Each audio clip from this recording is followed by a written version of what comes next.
free real estate game today, right?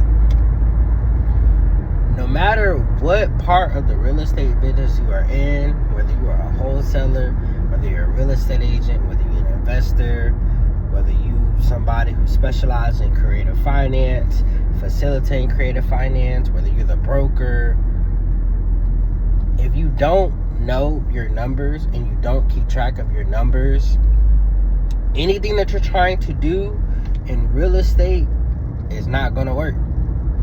Oftentimes, you see a lot of people who get their real estate license, they become a broker, they try wholesale deals, and all in which most of their deals fall apart, or they never even end up getting to the closing table, is because a lot of people don't know their numbers.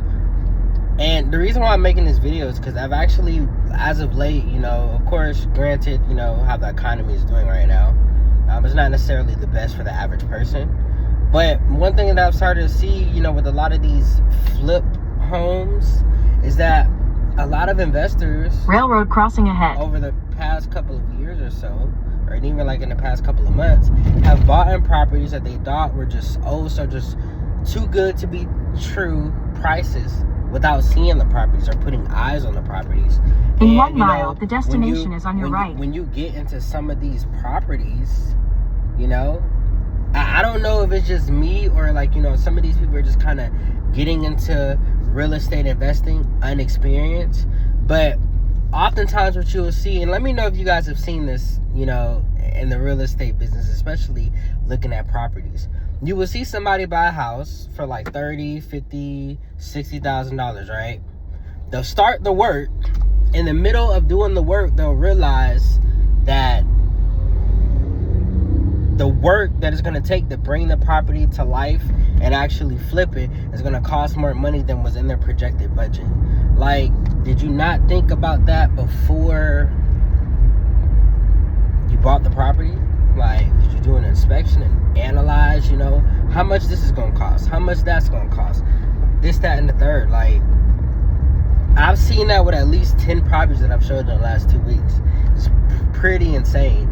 And over the years, just with my experience, I've kind of learned to know, as soon as I walk into a property and I see that some work has been done, I know exactly why they're trying to sell and get out. I know exactly.